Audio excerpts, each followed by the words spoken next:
What's up, English learners? Welcome back to the channel. Before we do anything else, I need you to do one thing for me. Smash that like button and subscribe right now. Don't wait. Don't think about it. Just do it. You want to improve your English, right? You want to hear incredible stories, right? Then prove it. Hit subscribe. Now, let's get into it. This video is sponsored by DireMarked Wolf, your trusted shop for baby and newborn products.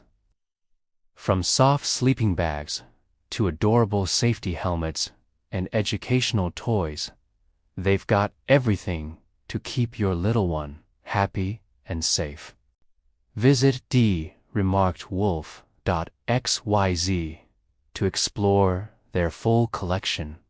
And the best part, no matter where you are in the USA, you can easily order directly from their website. Check out DireMarkedWolf.xyz, quality baby care made simple. Today, we're journeying back in time to one of the most catastrophic events in American history. We're talking about a moment that literally shook a city to its core and forged it anew from the ashes. This is the story of the great 1906 San Francisco earthquake. Imagine waking up at 5:12 in the morning. The sky is still dark. The city is quiet.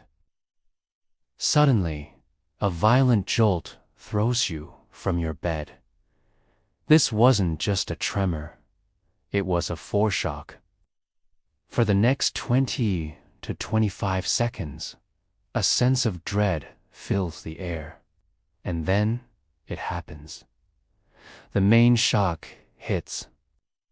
This was the moment the city changed forever. The earthquake's epicenter was just 2 miles offshore from the city, near Mussel Rock. But its power was felt all the way from Oregon in the north to Los Angeles in the south, and as far inland as central Nevada. The quake was a result of a rupture along the San Andreas Fault, a massive tectonic boundary where the Pacific Plate grinds northward past the North American Plate. On that fateful day, the fault slipped, rupturing for a staggering 296 miles. In some places, the ground was displaced or offset by as much as 28 feet. Imagine looking at a road or a fence that was once straight, now snapped and separated by the width of a large room. That was the raw power at play. The intensity of the shaking was devastating. On the Mercalli intensity scale, which measures the effects of an earthquake, the shaking in San Francisco reached a violent level 9. Buildings didn't just crumble. They were tossed around like toys. The ground itself seemed to liquefy in some areas, a terrifying phenomenon where water-saturated soil loses its strength and behaves like a liquid. Structures built on this unstable ground stood no chance. From the brick buildings downtown to the grand Victorian homes on the hills, destruction was everywhere. But the earthquake was only the beginning of the nightmare. The main shock was followed by a series of aftershocks, some large enough to cause further damage and sow more terror among the survivors. For days, the traumatized population lived in constant fear, never knowing when the ground would betray them again. The initial damage from the shaking was immense. It's estimated that the earthquake and the fires that followed destroyed over 80% of the city of San Francisco. Official death tolls at the time were low, around 478 people. However, historians now believe the true number of fatalities was at least 3,000, and possibly as high as 6,000. This massive discrepancy was partly due to an effort by city officials to downplay the disaster, fearing it would hurt real estate prices and discourage investment in rebuilding. While San Francisco bore the brunt, it wasn't the only city to suffer. Nearby cities like Santa Rosa, San Jose, and Redwood City also experienced severe damage. In Santa Rosa, the entire downtown was essentially flattened. The ground shaking was so severe in many of these areas that it felt as if the world was ending. As devastating as the earthquake was, the greatest destruction came from the fires that followed. The initial shaking toppled stoves and lamps, broke gas lines, and severed water mains.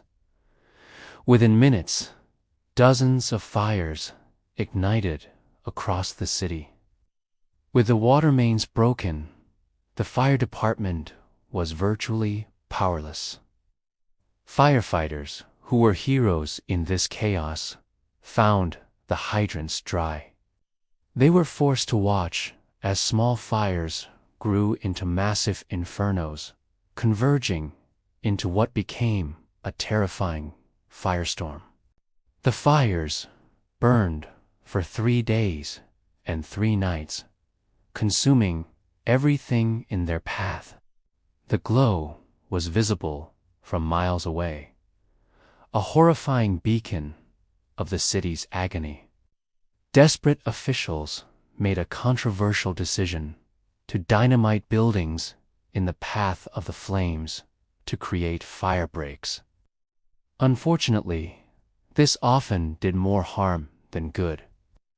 The explosions could spread the embers, starting new fires, and the untrained personnel sometimes used too much dynamite, destroying buildings that might have otherwise survived.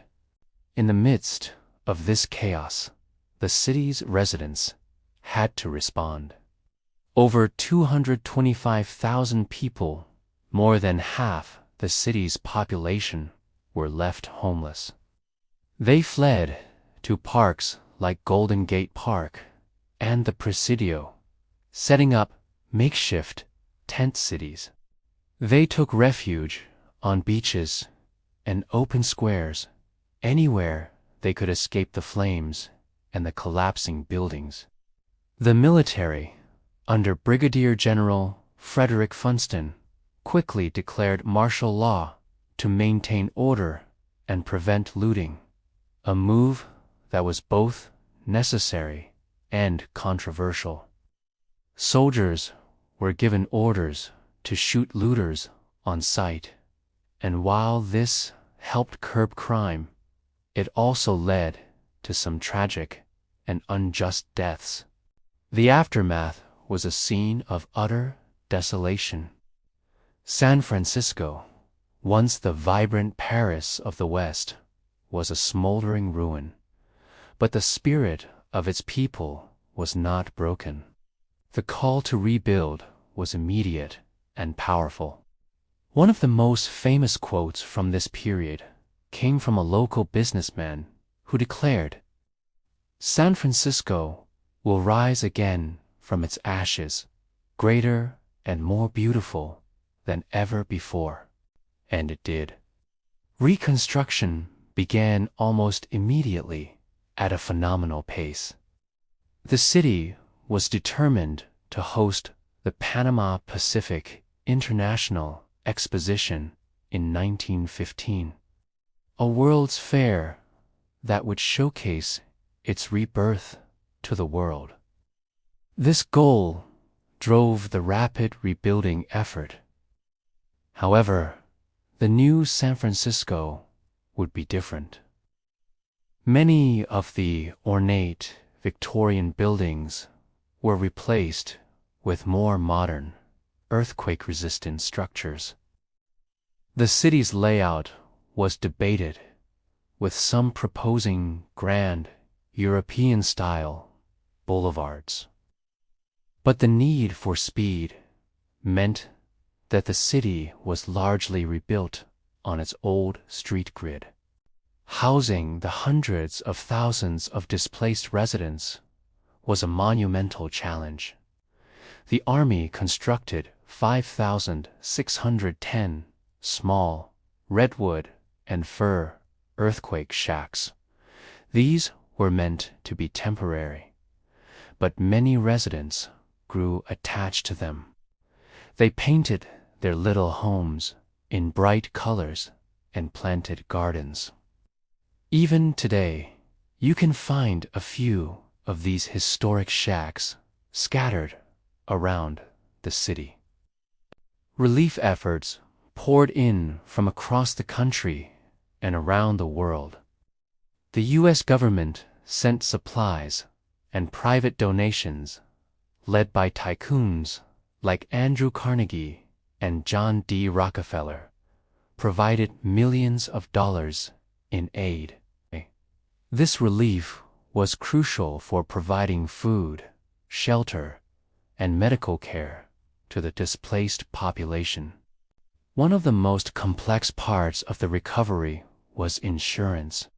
The disaster triggered the largest insurance claims payout in history up to that point. About $235 million was paid out, which is equivalent to billions of dollars today. However, many insurance policies had clauses that didn't cover damage from earthquakes, only from fire.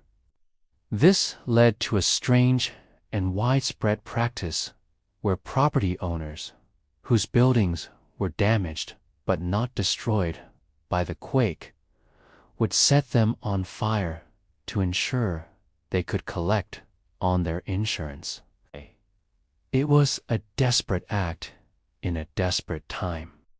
Years later, the memory of the earthquake remains deeply ingrained in San Francisco's identity. Centennial commemorations in 2006 saw gatherings of survivors, historical exhibitions, and public ceremonies remembering the event. It was a moment for the city to reflect on its past and its incredible capacity for renewal. The visual record of the disaster is stunning, thanks to photographers like Willard Worden. His gallery of images captured the raw destruction and the human element of the tragedy. Similarly, panoramic photographs taken from high vantage points, like California Street Hill, provide a breathtaking and heartbreaking 360-degree view of the ruined city. These images are not just historical documents.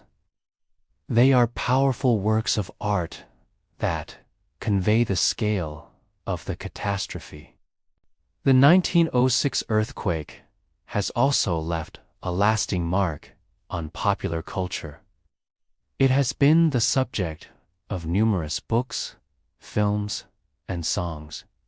The 1936 movie San Francisco, starring Clark Gable and Spencer Tracy, is a classic Hollywood depiction of the event, mixing historical drama with romance and spectacle.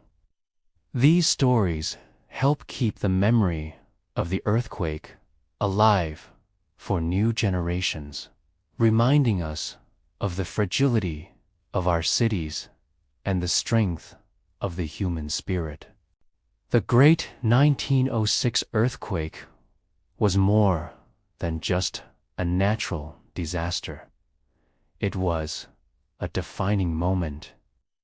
It tested the limits of a city and its people, and in the end, it forged a stronger, more resilient San Francisco.